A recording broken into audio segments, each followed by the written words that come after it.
શ્રી અમને મહારાણી કી જય, શ્રી વલ્લભાધીશ કી જય।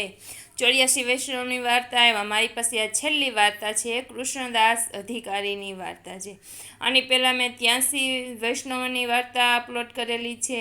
મારા વિડીયોને જો સબસ્ક્રાઈબ કરશો તો આપ મારા દરેક વૈષ્ણવની વાર્તા છે આરામથી સાંભળી શકશો, જેથી કરીને તમને વાંચતા લખતા ન આવડતું હોય તો પણ છે આપણે વૈષ્ણવનું ખરેખર જીવન કેવું હોય એ આપણે સાંભળી શકીએ છીએ। વધારે વાતો ન કરતાં કૃષ્ણદાસ અધિકારીની વાર્તાની વાત કરું છું। આ કૃષ્ણદાસ એક વખત શ્રી દ્વારિકા ગયા હતા। શ્રી રણછોડજીના દર્શન કરીને ત્યાંથી ચાલ્યા। માર્ગમાં આવતા મીરાબાઈનું ગામ આવ્યું, તેથી મીરાબાઈને ઘેર તે ગયા। ત્યાં હરિવંશ, વ્યાસ વગેરે સ્વામી ઘણા બેઠા હતા। કોઈને આવીએ 8 દિવસ, કોઈને આવીએ 10 દિવસ અને કોઈને 15 દિવસ થયા હતા, છતાં કોઈની વિદાયગીરી થઈ નહોતી અને કૃષ્ણદાસે આવતા જ કહ્યું, હું તો જઈશ। મીરાબાઈએ કહ્યું, બેસો તો ખરા। ત્યારે તે કેટલાક વખત બેઠા। મીરાબાઈ કેટલીક મહોરો શ્રીનાથજીને ભેટ આપવા લાગ્યા। તે કૃષ્ણદાસે લીધી નહીં અને કહ્યું, તમે શ્રી આચાર્યજી શ્રી મહાપ્રભુજીના સેવક નથી, તેથી અમે તમારી ભેટ લઈશું નહીં। એમ કહીને કૃષ્ણદાસ ત્યાંથી ઉઠી ચાલતા થયા। આગળ આવતા એક વૈષ્ણવે પૂછ્યું, કદાચ તમે શ્રીનાથજીની ભેટ શા માટે ન લીધી? તેમણે કહ્યું, ભેટની શી ખામી છે? પણ મીરાબાઈને ત્યાં જેટલા સ્વામી બેઠા હતા તેટલા સઘળાઓના નાક નીચા કરવા માટે મેં ભેટની મહોરો પાછી આપી છે। આટલા બધા મહંતો ક્યાં એક ઠેકાણે મળવાના હતા? તેઓને પણ ખબર પડશે કે શ્રી મહાપ્રભુજીના સેવક એક કાયસ્થે અન્ય માર્ગીની ભેટ લીધી નહીં તો તેમના ધણીની વાત કેવી હશે? અર્થાત તેમના ગુરુને કેટલો બધો ટેક હશે? પ્રસંગ બીજો। પ્રથમ જ્યારે શ્રીનાથજીની સેવા બંગાળી કરતા ત્યારે શ્રી મહાપ્રભુજીએ મુકુટ, કાચનીના વાગા અને મીનાના આભરણ કરાવ્યા હતા। તે દરરોજ ધરતા અને જે ભેટ આવતી તે નિત્ય ખર્ચમાં જતી અને જે કંઈ તેમ કરતા બચે તે પોતાના ગુરુને ત્યાં શ્રીખંડ ઉપર પહોંચાડતા, તેથી કંઈ સંગ્રહ રહેતો નહીં। આ પ્રમાણે બનતું હોવાથી શ્રી મહાપ્રભુજીએ શ્રી કૃષ્ણદાસને આજ્ઞા કરી કે તમે શ્રી ગોવર્ધનમાં રહો અને શ્રીનાથજીની સેવા ટહેલ કરો। તેમણે કહ્યું જેવી આજ્ઞા। પછી શ્રી મહાપ્રભુજીએ તેમનો સઘળો અધિકાર આપ્યો, તેથી કૃષ્ણદાસ અધિકારી થયા અને સઘળો અધિકાર કરવા લાગ્યા। એક દિવસ કૃષ્ણદાસ મથુરા જતા હતા। રસ્તામાં અડિંગ આગળ અદ્ભુતદાસ મળ્યા। અદ્ભુતદાસ વિરક્ત મહાપુરુષ હતા, હંમેશા વ્રજમાં ફરતા। તેમના ઉપર શ્રીનાથજીની એટલી બધી કૃપા હતી કે પોતાની જે ઈચ્છા હોય તે તેમને આજ્ઞા કરતા। એક દિવસ અદ્ભુતદાસને શ્રીનાથજીએ આજ્ઞા કરી કે આ બંગાળી સેવકો મને દુઃખ આપે છે। જ્યારે મને ભોગ ધરે છે ત્યારે તેમની ચોટીમાં એક નાનું દેવીનું સ્વરૂપ છે, તે મારી સામે બેસાડે છે, ભોગ સરાવે છે ત્યારે તેમની ચોટીમાં મૂકી દે છે। આ પ્રમાણે હંમેશા કરે છે। થોડું ખર્ચ કર્યા પછી બાકી રહેલી સઘળી ભેટ તેમના ગુરુને ત્યાં પહોંચાડે છે, અહીં કશું રહેવા દેતા નથી, તેથી તેમને દૂર કરાવડાવો। આવી આજ્ઞા અદ્ભુતદાસે શ્રીનાથજીની થઈ હતી। તેથી તેમણે માર્ગમાં કૃષ્ણદાસને પૂછ્યું, તમે ક્યાં જાઓ છો? તેમણે કહ્યું, હું મથુરા જાઉં છું। અદ્ભુતદાસે કહ્યું, શ્રીનાથજીને પોતાનો વૈભવ વધારવાની ઈચ્છા છે, માટે તમે બંગાળીને દૂર કરે। કૃષ્ણદાસે કહ્યું, શ્રી ગુસાઈજીની આજ્ઞા લાવો અને જેમ બને તેમ જલ્દી બંગાળીને દૂર કરો। આ સાંભળીને કૃષ્ણદાસ અડીગથી પાછા ફર્યા અને શ્રી ગોવર્ધન આવ્યા। ત્યાં બંગાળી સેવકોને કહ્યું કે મારે અડેલ કામ હોવાથી હું શ્રી ગુસાઈજીની પાસે જાઉં છું, તમે સાવધાનતાથી સેવા કરજો। હું થોડા દિવસમાં પોતાની પાસે જઈને પાછો આવીશ। શ્રીનાથજીની વિદાય થઈને કૃષ્ણદાસ ચાલ્યા। 15 દિવસમાં અડેલ આવી પહોંચ્યા। ગુસાઈજીની પાસે આવી દંડવત કર્યા। શ્રી ગુસાઈજીએ પૂછ્યું, કૃષ્ણદાસ કેમ આવ્યા? તેમણે કહ્યું, મહારાજ શ્રીનાથજીને પોતાનો વૈભવ વધારવો છે, તેમની આજ્ઞા અદ્ભુતદાસ દ્વારાએ મને થઈ છે કે બંગાળીને તરત દૂર કરો। એ બંગાળીઓ કોઈના કબજામાં નથી, જે ભેટ આવે છે તે સઘળી લઈ જાય છે અને તેમના ગુરુ શ્રીખંડ ખંડ ઉપર રહે છે તેમને બધી સોંપી દે છે. એટલું સાંભળીને શ્રી ગુસાઈજીએ પોતે કહ્યું, શ્રી મહાપ્રભુજીએ આસુર વ્યામોહ લીલા દેખાડ્યા પછી કેટલાક દિવસે શ્રી ગોપીનાથજીએ પૂર્વમાં પ્રથમ પરદેશ કર્યો હતો. તે પરદેશમાં 1,00,000 રૂપિયાની ભેટ આવી હતી. પરદેશ ફરીને અડેલમાં પ્રથમ આવ્યા. તેમણે કહ્યું, આ પહેલો પરદેશ છે, તેથી જે કંઈ ભેટ આવી છે તે સઘળી શ્રીનાથજીની છે અને તે સઘળું શ્રીનાથજીને વિનિયોગ કરાવડાવવું જોઈએ. એ પ્રમાણે આજ્ઞા કર્યા પછી અડેલમાં 10-15 દિવસ રહી શ્રીનાથજી દ્વાર પધાર્યા. ત્યાં પોતે શ્રીનાથજીના દર્શન કર્યા અને જે લાવ્યા હતા તે સઘળું શ્રીનાથજીના આગળ ભેટ ધરી. તે પછી સઘળા જડાવના આભૂષણ કરાવ્યા. થાળ, કટોરા, ડબરા, ચમચા, ઝારી, તુષ્ટિ વગેરે સઘળા સોના રૂપાના કરાવ્યા હતા. પછી આપ શ્રીનાથજીથી વિદાય થઈને પાછા અડેલ આવ્યા. ત્યાર પછી 1 વર્ષની અંદર બંગાળીઓ સઘળું ઉઠાવીને લઈ ગયા અને પોતાના ગુરુને ત્યાં આપી આવ્યા. સઘળી વાત શ્રી ગુસાઈજીએ કૃષ્ણદાસને કહી અને તમે કહો છે તે જ પ્રમાણે બંગાળી સ્વતંત્ર થઈ ગયા છે અને મરજીમાં આવે તે પ્રમાણે જ કર્યા કરે છે, પણ શ્રી મહાપ્રભુજીના રાખેલા છે તે કેવી રીતે નીકળશે? કૃષ્ણદાસે કહ્યું, મહારાજ, એક રાજા ટોડરમલ ઉપર અને એક રાજ બિરબલ ઉપર એમ 2 પત્ર લખી આપો. પોતે કહ્યું, ઠીક છે. ત્યાર પછી કૃષ્ણદાસ અધિકારીને કેટલોક વખત રાખી શ્રી ગુસાઈજીએ 2 પત્ર લખી આપ્યા. આ બંને પત્ર લઈને શ્રી ગુસાઈજીથી વિદાય થઈને કૃષ્ણદાસ શ્રીનાથ દ્વાર ચાલ્યા. આગરે આવી રાજા ટોડરમલ અને બિરબલને મળીને શ્રી ગુસાઈજીના લખેલા પત્ર આપ્યા. બંનેએ પત્ર વાંચીને કૃષ્ણદાસને કહ્યું, કહો, તમારી શી આજ્ઞા છે, તમે કહો તેમ કરીએ. કૃષ્ણદાસે કહ્યું, હાલમાં તો હું શ્રીનાથજીની અને શ્રી ગુસાઈજીની આજ્ઞાથી બંગાળી સેવકોને દૂર કરવા માટે શ્રીનાથ દ્વાર જઉં છું. પછીથી આપનું કામ પડશે ત્યારે કહીશ. પછી કૃષ્ણદાસ રાજા ટોડરમલ અને બિરબલથી વિદાય થઈને શ્રીનાથ દ્વાર ચાલ્યા. ત્યાંથી મથુરા આવી ત્યાં ભોજન વગેરે કરીને ત્યાંથી ગિરિરાજ ચાલ્યા. માર્ગમાં ફરીથી અદ્ભુત દાસ મળ્યા. તેમણે કહ્યું, કૃષ્ણદાસ શું કરી આવ્યા? કૃષ્ણદાસે સઘળી હકીકત વિસ્તારપૂર્વક કહી. અદ્ભુત દાસે કહ્યું, વિલંબ શું કરવા કરો છો? કૃષ્ણદાસે કહ્યું, શ્રી ગુસાઈજીની આજ્ઞા લઈને આવ્યો છું. ત્યાં જઈને બંગાળીને તરત જ કાઢી મૂકું છું. એટલું કહીને અધિકારીજી ત્યાંથી ચાલ્યા. તે શ્રી ગોવર્ધન આવ્યા. બંગાળીઓ તે વખતે રુદ્રકુંડ ઉપર રહેતા હતા. કૃષ્ણદાસે ત્યાં જઈને તેમના ઝૂંપડા સળગાવી દીધા. બંગાળીઓના ઝૂંપડાઓમાં આગ લાગી છે એવી બૂમ પડવાથી સઘળા બંગાળીઓ સેવા છોડીને પર્વત ઉપરથી નીચે ઉતરીને દોડ્યા. આ વખતની લાગ સાધીને કૃષ્ણદાસ અધિકારીએ પોતાના મનુષ્યો બેસાડી દીધા. બંગાળીઓએ નીચે આવીને સાંભળ્યું કે કૃષ્ણદાસજીએ ઝૂંપડાઓમાં આગ મૂકી છે. તેથી સઘળા બંગાળીઓ એકઠા થઈને ઉપર જઈને કૃષ્ણદાસને મારવાનો નિશ્ચય કર્યો.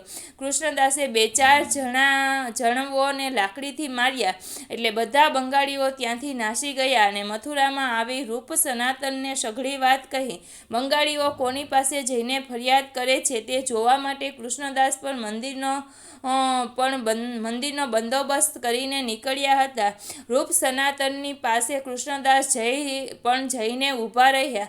રૂપ સનાતને કૃષ્ણદાસને ખીજીને કહ્યું, અરે શૂદ્ર, તું કોણ છે? આ બ્રાહ્મણોને શા માટે માર્યા? કૃષ્ણદાસે કહ્યું, હું તો શૂદ્ર છું, પણ તમે અગ્નિહોત્રી નથી ને? તમે પણ કાયસ્થ જ છો.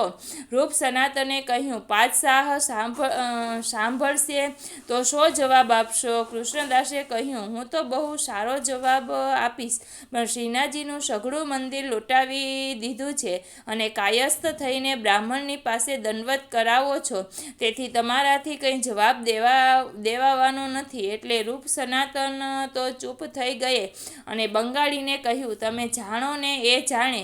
આથી સઘળા બંગાળીઓ મળીને મથુરાના હાકીમ પાસે ગયા. ત્યાંના હાકીમે કૃષ્ણદાસને બોલાવી કહ્યું કે જે થવાનું હતું તે થયું. પણ હવે તમે બોલાવીને તેમને સેવામાં રાખો. કૃષ્ણદાસે હાકીમને કહ્યું, હું તે એમને સર્વથા રાખવાનો નથી, કારણ એ અમારા ચાકર હતા. અમે એમને સેવા સોંપી હતી. તે છોડીને સઘળા નીચે ઉતરીને કેમ આવ્યા? કે મંદિરમાં પેસી જાત તો શું થાત? એમના સુપડીઓ સળગી જાત તો હું નવી બનાવી દેત. એ સેવા સૂની છોડીને નીચે કેમ ઉતરીને આવ્યા? તેથી હું તો એમને રાખીશ નહીં.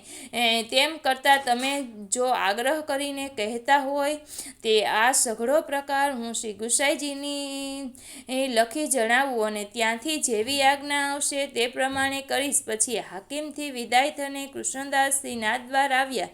ત્યાંથી કૃષ્ણદાસે શ્રી ગુસાઈજીને અડેલ પત્ર લખ્યો. તેમાં બંગાળીઓને દૂર કર્યા બાબતના સઘળા સમાચાર વિસ્તારપૂર્વક લખી જણાવ્યા અને આપ પધારો તો સારું એમ પણ લખી જણાવ્યું.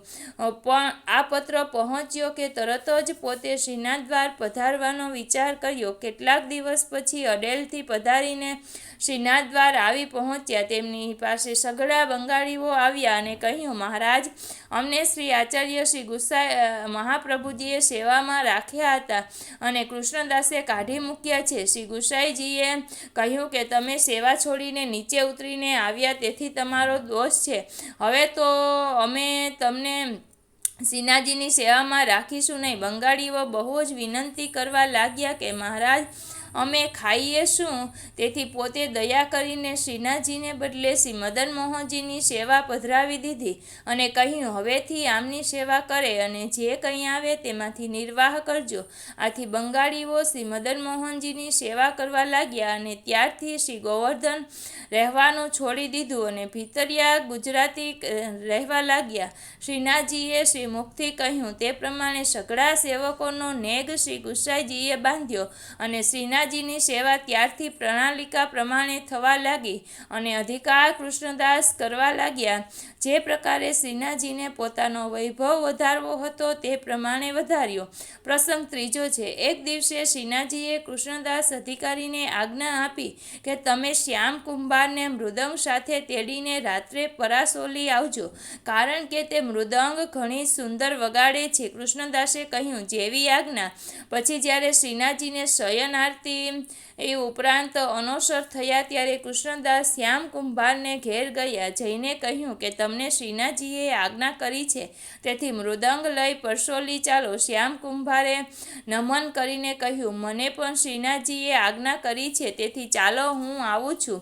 શ્યામ કુંભાર અને કૃષ્ણદાસ પરાસોલી આવ્યા. ત્યાંથી શ્રીનાથજી શ્રી સ્વામિનીજી સહિત બિરાજમાન થયા છે. શ્રીનાથજીએ શ્યામ કુંભારને કહ્યું, તું મૃદંગ બજાવ. એટલે શ્યામ કુંભારે મૃદંગ બજાવી કૃષ્ણદાસે કીર્તન કર્યા અને શ્રીનાથજી તથા શ્રી સ્વામિનીજીએ નૃત્ય કર્યું. વખતે કૃષ્ણદાસે ગાયું તે પદ પહેલું છે. શ્રી વૃષભાનુ નંદિની હો નાચત લાલન ગિરિધર સંગ લાગ ડાટ સુરપતિર પરાગ રંગ રાખ્યો સપતાલ મિલ્યો રાગ કેદારો રાગ સુરન અવધર વર સુંદરતાનો ગાન રંગ રાખ્યો પાય સુખ સુરત સિદ્ધ ભરત કાન વિવિધ રીતિ અભિનય દલ સત સુહાગ ઉલ્લાસ રંગ રાખ્યો વનિતા સત યુથકો પિય નિરખી શક્તિ થકતી સઘન ચંદ્ર બલિહારી કૃષ્ણાસ સુધર રંગ રાખ્યો. આ પદ કૃષ્ણદાસજીએ ગાયું. શ્રી આચાર્યજી શ્રી મહાપ્રભુજીની કૃપાથી કૃષ્ણદાસ ઉપર શ્રીનાથજી એવી કૃપા કરતા હતા. પ્રસંગ ચોથો છે. કૃષ્ણદાસ અધિકારીએ બહુ જ કીર્તન કર્યા. એક વખત એમને સુરદાસજીએ કહ્યું, કૃષ્ણદાસ, તમે જે પદ કરો છો તેમાં મારી છાયા આવે છે. તેમણે કહ્યું, હવે પદ એવા કરવું કે જેવા તમારી છાયા આવે નહીં. ત્યાર પછી કૃષ્ણદાસજી એકાંતમાં બેસીને એકાગ્રચિત્ત કરીને એક નવું પદ બનાવવા લાગ્યા. તેની 3 તૂકો કરી પણ આગળ બની શકે નહીં. 2-3 ઘડી વિચાર કર્યો પણ આગળ તૂક બની શકી નહીં. તેમણે મનમાં કહ્યું, આ તૂક હમણું આગળ ચાલતી નથી. પ્રસાદ લીધા પછી વિચાર કરીશ. જે કાગળમાં તે પદ લખતા હતા તે કાગળ ખડીયો અને કલમ ત્યાંના ત્યાં મૂકી પ્રસાદ લેવા ઉઠ્યા. ત્યારે કૃષ્ણદાસજી પ્રસાદ લેવાને બેઠા ત્યારે શ્રીનાથજીએ આવીને પદની 3 તૂક વાંચીને ચોથી તૂક પોતે શ્રી હસ્તથી લખી દીધી. કૃષ્ણદાસે જે પદ અધૂરું મૂક્યું હતું તે પૂરું કરીને શ્રીનાથજી ત્યાંથી પધાર્યા. ત્યાર પછી કૃષ્ણદાસ પ્રસાદ લઈને અધૂરું પદ પૂરું કરવાને આવી બેઠા ત્યારે જુએ છે તો શ્રીનાથજી પોતાના શ્રી હસ્તથી લખીને તે પદ પૂરું કરીને ગયા છે. તે જોઈને તે ઘણા જ પ્રસન્ન થયા અને મનમાં કહ્યું, સુરદાસજી આવે તો આ પદ સંભળાવું. પછી ઉત્થાપનનો સમય થયો એટલે સુરદાસજી શ્રીનાથજીના દર્શન કરવા આવ્યા. કૃષ્ણદાસજીએ કહ્યું, સુરદાસજી, આજે મેં એક નવું પદ બનાવ્યું છે, તેમાં તમારી છાયા ધરી નથી. સુરદાસજીએ કહ્યું, તે પદ મને સંભળાવો. ત્યારે જાણું કૃષ્ણદાસજી નવું પદ બનાવેલ સુરદાસજીના આગળ કહેવા લાગ્યા. પદ બીજું. આવત બને કાન્હ ગોપ બાલક સંગને ચૂકી ખુર રેણુ છુરિત અલકાવલી ભોહ મન્મથ ચાપ વક્ર લોચન બાણ શિષ શોભિત મત મયુર ચંદ્રાવલી ઉદિત ઉડુ રાજ સુંદર શિરોમણી વદન નિરખી ફૂલી નવલ યુવતી કુમુદાવલી અરુણ સંકુચિત અધર બિંબ ફલ ઉપહસત કછુક પ્રકટિત હોત કુંદ દસનાવલી શ્રવણ કુંડલ ભાલ તિલક વેસરી નાક કંઠ કૌસ્તુભ મણિ શુભંગ ત્રિવલાવલી રત્ન હાટક ખચિત હર્ષિ પદકની પાંતિ બિરાજત શુભ્ર ઝલમલક મુક્તાવલી. અહીંથી શ્રીનાથજી કૃત પદ છે.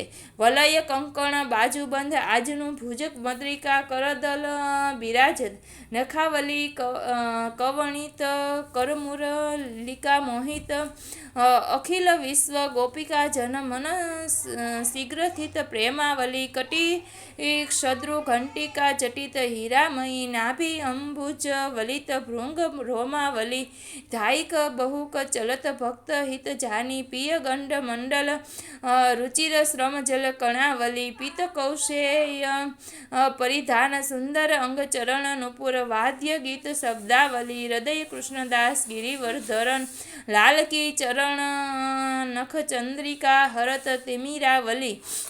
આ પદ કૃષ્ણદાસજીએ સુરદાસજીના આગળ ગાયું. સુરદાસજી 3 તુક સુધી તો કંઈ બોલ્યા નહીં. 3 તુક પછીનું પદ જ્યારે કહેવા લાગ્યા ત્યારે સુરદાસજીએ કહ્યું, કૃષ્ણદાસ, મારે તમારી સાથે વાદ છે, કંઈ પ્રભુની સાથે નથી. હું પ્રભુની વાણી ઓળખું છું. કૃષ્ણદાસ ચૂપ થઈ ગયા. કૃષ્ણદાસજી આચાર્યજી શ્રી મહાપ્રભુજીના એવા કૃપાપાત્ર હતા કે જેમના માટે શ્રીનાથજીએ આવીને અધૂરું પદ પૂરું કર્યું. સુરદાસજી પણ એવા કૃપાપાત્ર હતા કે જેમણે શ્રી ઠાકોરજીની વાણી ઓળખી. પ્રસંગ 5. એક સમયે શ્રીનાથજી ભંડારમાં કેટલીક સામગ્રી જોઈતી હતી. તે લેવા માટે કૃષ્ણદાસ અધિકારી ગાડા લઈને આગ્રે આવ્યા હતા. આગ્રાના બજારમાં એક વેશ્યા નૃત્ય કરતી હતી અને ખ્યાલ ટપ્પા ગાતી હતી. તે જોવાને લોકોની ઘણી ભીડ થઈ હતી અને સઘળા ઊભા તમાશો જોતા હતા. લોકોની ભીડ જોઈને કૃષ્ણદાસ પણ તમાશામાં જઈને ઊભા રહ્યા. વેશ્યા કૃષ્ણદાસના આગળ નૃત્ય કરવા લાગી અને ગાવા લાગી. વેશ્યા ઘણી સુંદર હતી, તેમજ તેનું નૃત્ય અને ગાયન પણ તેવું સુંદર હતું. કૃષ્ણદાસજી તેના ઉપર પ્રસન્ન થયા અને મનમાં વિચાર્યું કે આ વસ્તુ તો શ્રીનાથજીના લાયક છે. પછી વેશ્યાનું નૃત્ય ગાયન પૂરું થયું ત્યારે કૃષ્ણદાસજીએ તેને 10 મુદ્રા આપી અને કહ્યું કે રાત્રિએ સમાજ સહિત તું અમારી હવેલીમાં આવજે.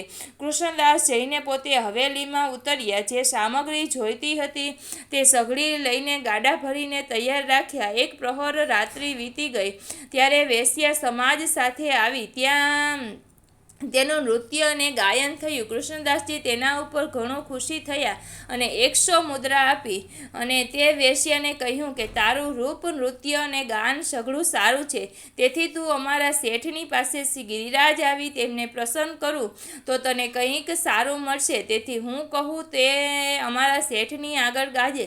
કૃષ્ણદાસે પૂર્વી રાગમાં એક પદ કરીને વેશ્યાને શીખવાડ્યું. બીજે દિવસે કૃષ્ણદાસ વેશ્યાને પોતાની સાથે લઈને આગ્રેથી ચાલ્યા. બીજે દિવસે શ્રીનાથ દ્વાર પહોંચ્યા. સઘળી સામગ્રી ભંડારમાં ધરાવી મૂકી. વેશ્યાને ઉતરવાનું સ્થળ બતાવ્યું. પછી ઉત્થાપન ભોગના દર્શન સમયે મણિકોઠામાં કીર્તનિયા અગર તો બીજા કોઈને કૃષ્ણદાસે જવા દીધા નહીં. કેવળ વેશ્યાને સમાજ સાથે કૃષ્ણદાસ લઈ ગયા. મંદિરમાં શ્રી ગુસાઈજી શ્રીનાથજીને ઊભા મોરછલ કરતા હતા. ભીતરિયા પાસે હતા. મણિકઠામાં વેશ્યાએ જય શ્રીનાથજી તથા ગુસાઈજીને સાષ્ટાંગ પ્રણામ કરી આપના આગળ નૃત્ય કરવા લાગી અને કૃષ્ણદાસે જે પદ શીખવાડ્યું હતું તે પદ ગાયું. પદ ત્રીજું. મો મન ગિરિધર છબી પર અટકયો લલિત ત્રિભંગની અંગ અંગ નિપર ચલી ગયો તહાં ઠઠક્યો સજલ શ્યામ ધન વરણ નીલ વ્યહે ફિરી ચિત અનત ન ભટક્યો કૃષ્ણદાસ કિયો પ્રાણ ન્યોછાવર યહતન જગશિર પટક્યો. આ પદ વેશ્યાએ શ્રીનાથજીના આગળ નૃત્ય કરતા ગાયું. ગાતા ગાતા જ્યારે પાછલી તૂક આવી કૃષ્ણદાસ કિયો પ્રાણ ન્યોછાવર યહતન જગશિર પટક્યો. એટલું કહેતા કહેતામાં તે વેશ્યાના પ્રાણ નીકળી ગયા અને દિવ્ય શરીર ધારણ કરી તે લીલામાં પ્રાપ્ત થઈ. વેશ્યાના સમાજી હતા તે સઘળા રોવા લાગ્યા. અમારો નિર્વાહ એનાથી હતો, હવે અમે ખાઈશું શું? કૃષ્ણદાસે કહ્યું, તમે રોવો છો શા માટે? નીચે ચાલો, હું તમને ખાવાનું અપાવું. તે સમાજવાળાએ વેશ્યાનું મૂળદું નીચે લાવી સંસ્કાર કર્યો. ત્યાર પછી તે સમાજીઓને કૃષ્ણદાસજીએ 100 મુદ્રા આપીને વિદાય કર્યા. કૃષ્ણદાસજીએ પોતાના મનથી તે વેશ્યાને સમર્પી. તેથી શ્રીનાથજીએ તેનો લીલામાં અંગીકાર કર્યો. પછી મંદિર શુદ્ધ કરાવી શ્રી ગુસાઈજી નીચે પધાર્યા. તે વેશ્યા દૈવી જીવ હતી, તેથી તેનું શરીર છોડાવી દિવ્ય શરીર કરીને શ્રીનાથજીએ લીલામાં અંગીકાર કરી આપ શ્રી મહાપ્રભુજીની કાનીથી તેમના સેવકથી સમર્પેલી વસ્તુ શ્રીનાથજી આ પ્રમાણે અંગીકાર કરતા કરે છે. પ્રસંગ છઠ્ઠો. કૃષ્ણદાસ અધિકારીજીને એક ગંગા ક્ષત્રાણીની સાથે બહુ જ સ્નેહ હતો. તે આપ શ્રી ગુસાઈજીને ઠીક લાગતું નહીં. એક દિવસ શ્રી ગુસાઈજી શ્રીનાથજીને રાજભોગ સમર્પતા હતા. તે વખતે તે સામગ્રી ઉપર ગંગા ક્ષત્રાણીની દ્રષ્ટિ પડી, તો પણ શ્રી ગુસાઈજીએ તે ભોગ સમર્પ્યો. પણ શ્રીનાથજી આપ રાજભોગ આરોગ્યા નહીં. આ વાત શ્રી ગુસાઈજીએ જાણી નહીં. પછી જ્યારે સમય થયો ત્યારે આરતી કરી શ્રીજીને અનુસર કરી શ્રી ગુસાઈજી આપ તો નીચે ઉતર્યો. ત્યાર પછી સઘળા સેવક ભીતરિયાએ મહાપ્રસાદ જાણીને સઘળો પ્રસાદ લીધો. શ્રી ગુસાઈજી પર ભોજન કરીને પોઢ્યા. ત્યારબાદ શ્રીનાથજીએ એક ભીતરિયાની પાસે જઈ લાત મારી જગાવ્યો. તેને કહ્યું, હું ભૂખ્યો છું. તેણે કહ્યું, મહારાજ, આપને રાજભોગ તો શ્રી ગુસાઈજીએ સમર્પ્યા હતા અને આપ ભૂખ્યા કેવી રીતે છો? શ્રીનાથજીએ કહ્યું, રાજભોગ ઉપર ગંગા ક્ષત્રાણીની દ્રષ્ટિ પડી હતી, તેથી હું રાજભોગ આરોગ્યો નથી. તે ભીતરિયો તરત ઉઠીને શ્રી ગુસાઈજીની પાસે ગયો. તે વખતે પોતે ભોજન કરીને પોઢ્યા હતા. તો ભીતરિયાએ પોતાની શૈયાની પાસે જઈ શ્રી ગુસાઈજીના ચરણ દબાવ્યા. આપ એકદમ જાગી ઉઠ્યા. જુએ છે તો શ્રીનાથજીનો ભીતરિયો ચરણ દાબી રહ્યા છે. પોતે તેને પૂછ્યું, આ સમયે તું કેમ આવ્યો છે? ભીતરિયાએ કહ્યું, મહારાજ, શ્રીનાથજી આજ ભૂખ્યા રહ્યા છે. શ્રીનાથજીએ મને લાત મારીને સૂતા જગાવ્યો છે અને કહ્યું છે કે આજ હું ભૂખ્યો છું. મેં વિનંતી કરી, મહારાજ, આપને ભોગ તો શ્રી ગુસાઈજીએ આજે સમર્પ્યો છે.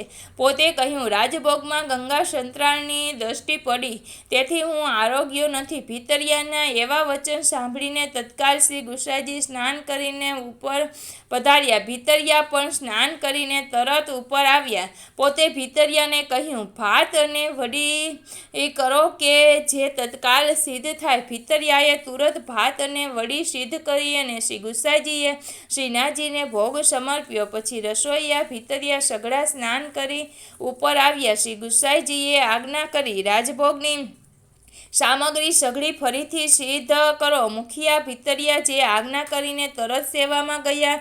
ત્યારે સઘળી સામગ્રી સિદ્ધ થઈ. ત્યારે રાજભોગ, સેનભોગ બંને ભોગ એકી વખતે શ્રી ગુસાઈજીએ સમર્પ્યો. સમય થયો ત્યારે ભોગ સરાવી શયન આરતી કરી શ્રીનાથજીને પોઢાવ્યા. પછી સઘળો મહાપ્રસાદ નીચે લઈને આવ્યા. પહેલા ભાત વડીનો ભોગ સમર્પ્યો હતો, તે એક ડબરામાં ત્યાં રહી ગયો. રામદાસજી ભીતરિયાએ શ્રી ગુસાઈજીને કહ્યું, મહારાજ, પ્રથમનો મહાપ્રસાદ ત્યાં રહી ગયો. શ્રી ગુસાઈજી પોતે પાછા ફરીને તે ડબરામાંથી મહાપ્રસાદ ઠલવાવી પાછા નીચે ઉતર્યા.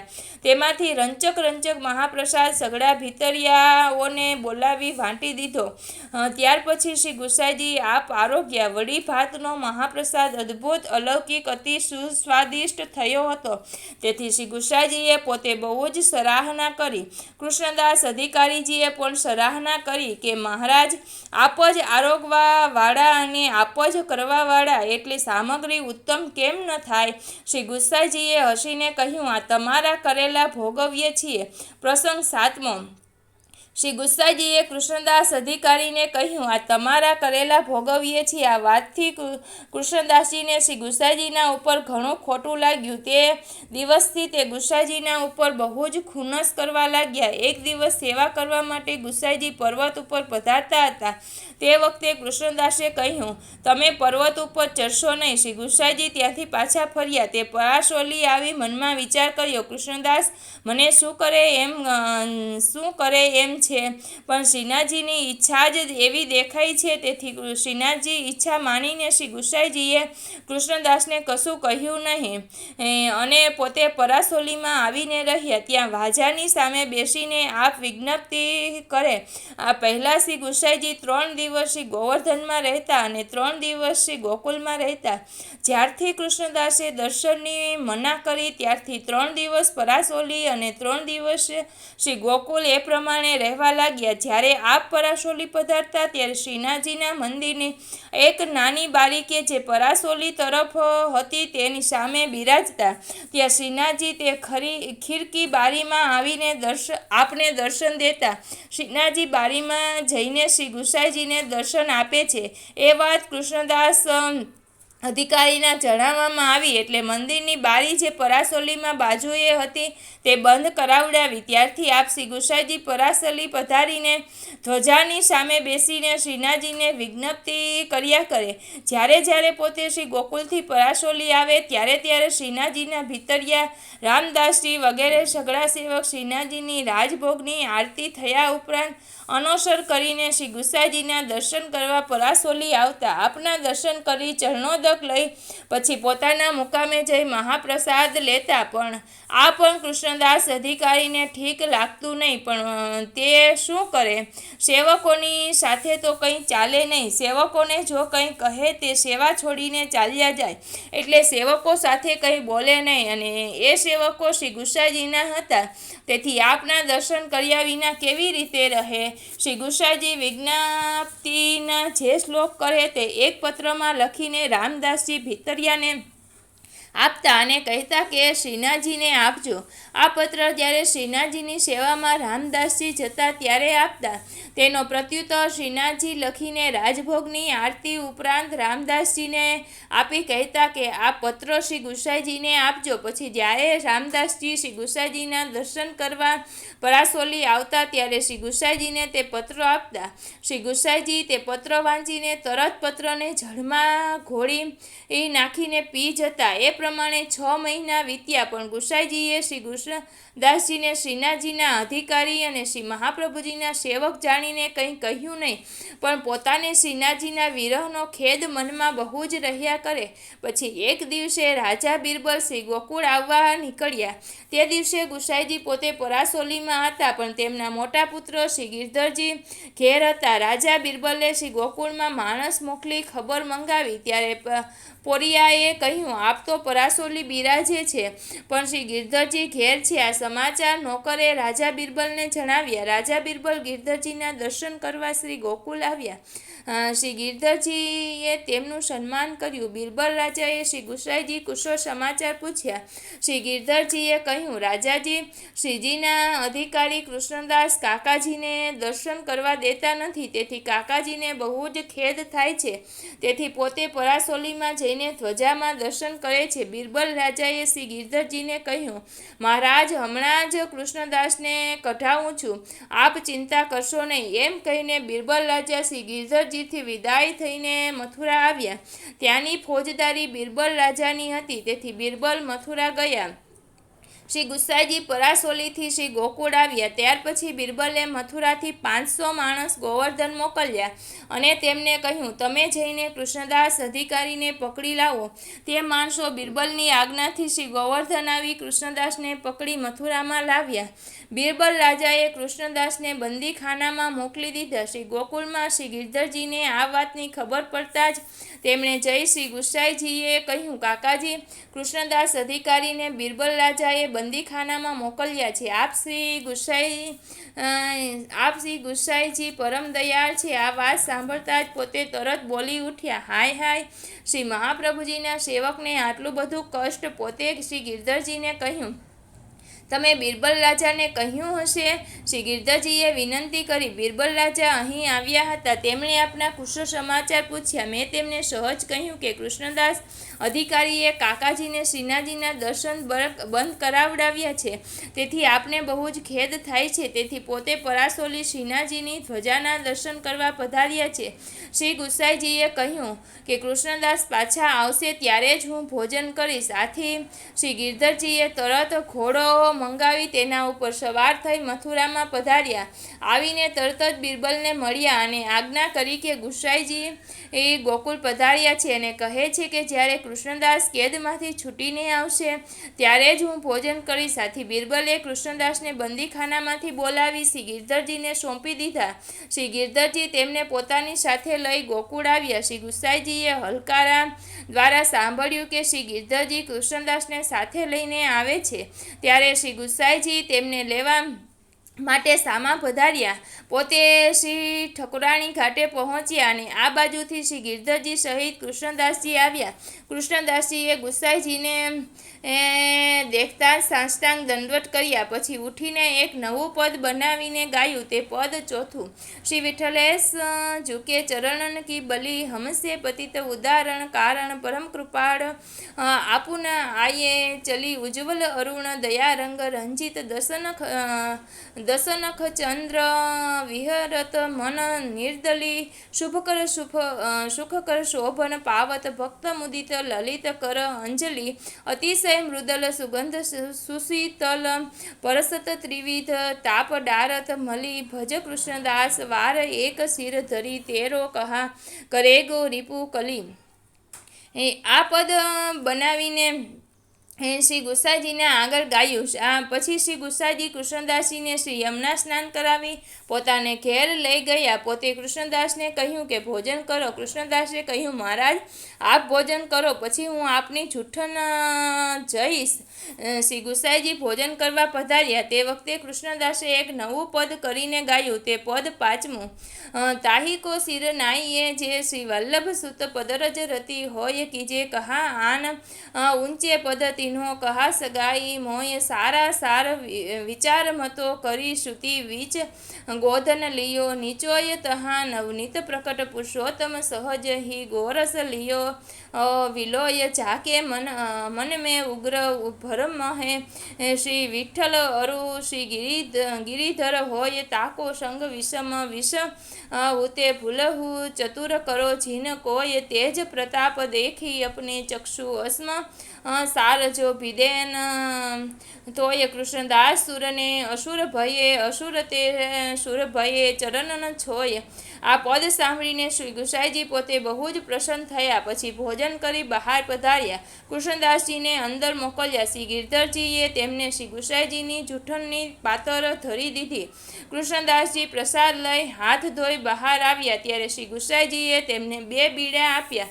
પછી રાત્રિએ કૃષ્ણદાસજી ત્યાં જ રહ્યા. પછી જ્યારે પાછી રાત્રિ 2 ઘડી રહી ત્યારે આપ શ્રી ગુસાઈજી ઉઠ્યા. દેહ કૃત્ય કરી સ્નાન કર્યું. ત્યાર પછી શ્રી નવનીત પ્રિયાજીને મંગળા કરી દર્શન કરી બહાર આવ્યા. શ્રી નાથદ્વાર પધારવાની તૈયારી કરી. 2 ઘોડા મંગાવ્યા. એક ઘોડા ઉપર શ્રી ગુસાઈજી સવાર થયા અને બીજા ઘોડા ઉપર કૃષ્ણદાસને બેસાડ્યા.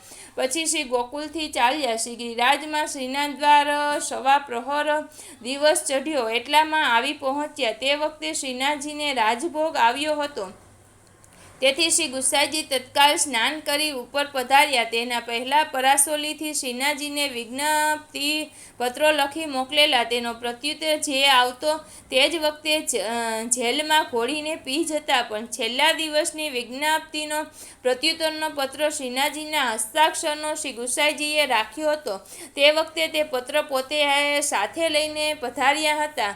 શ્રીનાથજીને રાજભોગ આવ્યો હતો. તે સમય થયો એટલે શરાવર કરાવવાનો ભીતર પધાર્યા. તે વખતે શ્રી ગુસાઈજી ઘણા જ આતુરતાથી ભીતર પધાર્યા. પોતાને જોઈને શ્રીનાથજી અતિ પ્રસન્ન થયા અને પૂછ્યું, ક્યો ની કેહો? પોતે કહ્યું, જો આપકો દેખે સોઈ દિન નિકો.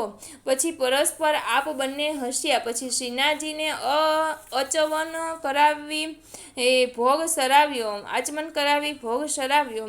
પછી જે પત્ર પોતાની સાથે લાવ્યા હતા તે ગોલકમાં ઝાંપીજીમાં ધર્યો. પછી રાજભોગના દર્શન થયા. ત્યાર પછી શ્રી ગુસાઈજી રાજભોગની આરતી કરી શ્રીજીને અનુસર કરી નીચે ઉતર્યો. પોતે પોતાને ઘેર રસોઈ કરી ભોગ સમર્પી ભોજન કરી આપ પોઢ્યા. ઉત્થાપનના સમય પહેલાં 2 ઘડી ઉઠ્યા. જ્યારે ઉત્થાપનનો સમય થયો ત્યારે સ્નાન કરી ઉપર પધાર્યા.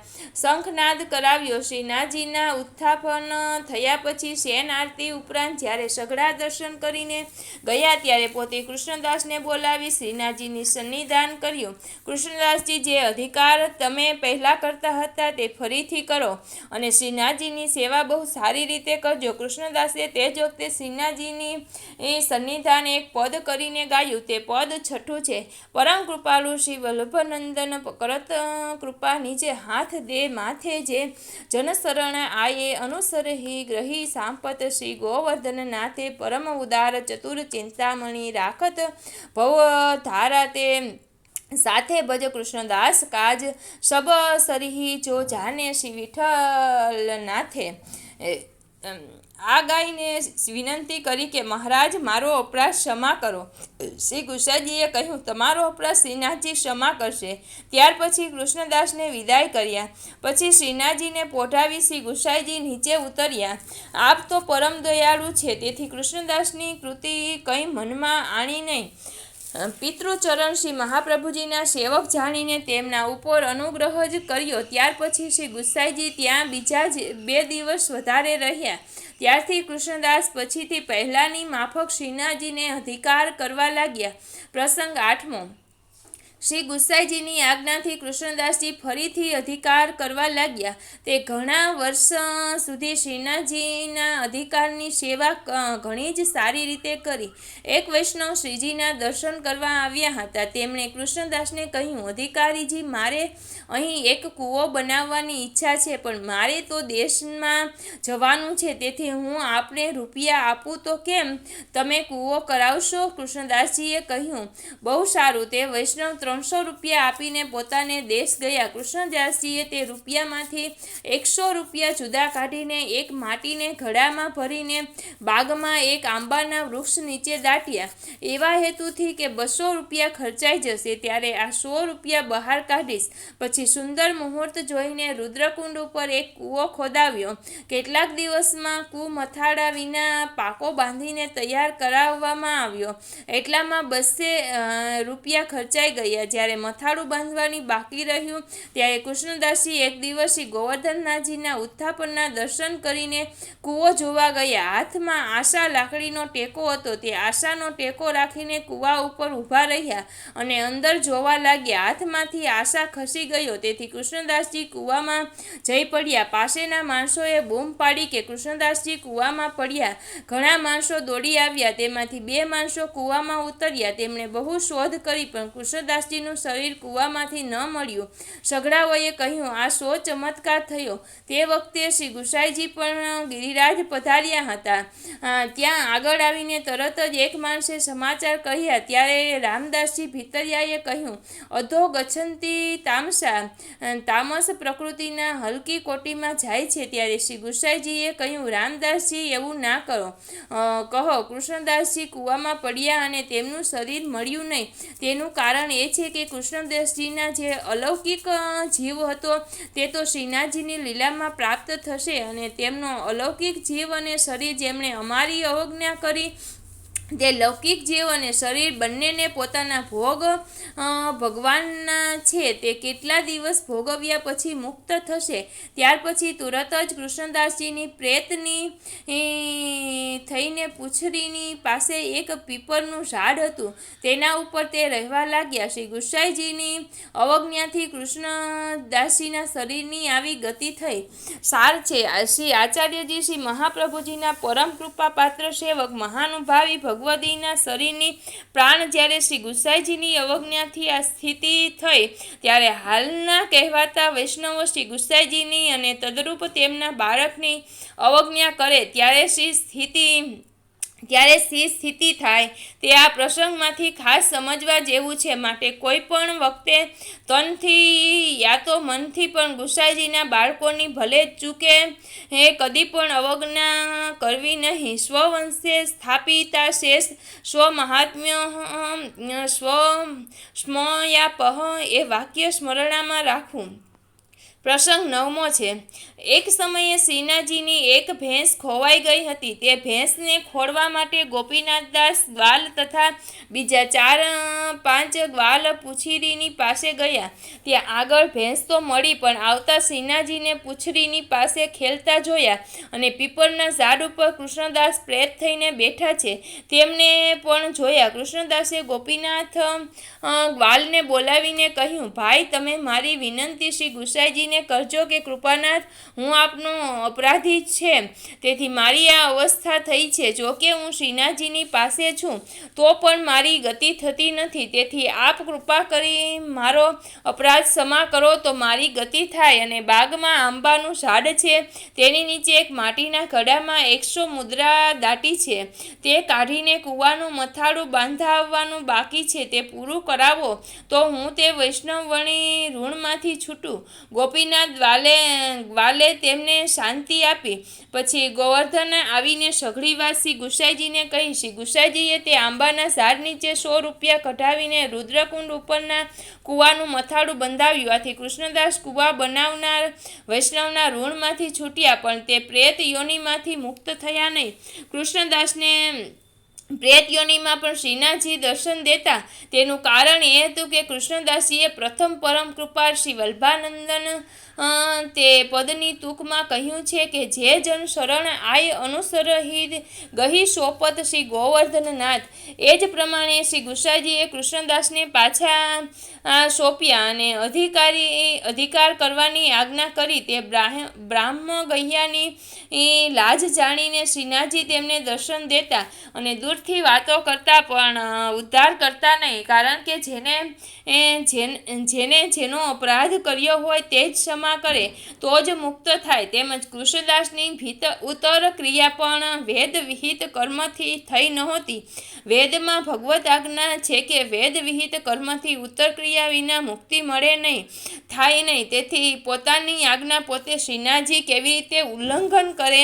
પણ શ્રી ગુસાઈજીના વચનથી શ્રીનાથજીએ કૃષ્ણદાસનો અપરાધ ક્ષમા કર્યો, જેથી પ્રેત યોનિમાં પણ દૂરથી દર્શન દઈ તેમની સાથે બોલતા, પણ સ્પર્શ કરતા નહીં. સ્પર્શ થાય તો તે ઉદ્ધાર જ થાય.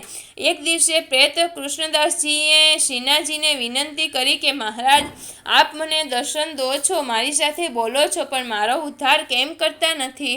શ્રીનાથજીએ કહ્યું, હું તને દર્શન દઉં છું અને તારી સાથે બોલું છું તે કેવળ શ્રી ગુસાઈજીના વચનથી, બાહ્ય ગહ્યાની લાજના માટે, નહીં તો પ્રેત યોનિમાં તેને દર્શન પણ ન આપત અને તારી સાથે બોલત પણ નહીં. તારો ઉદ્ધાર તો શ્રી ગુસાઈજીના હાથ છે.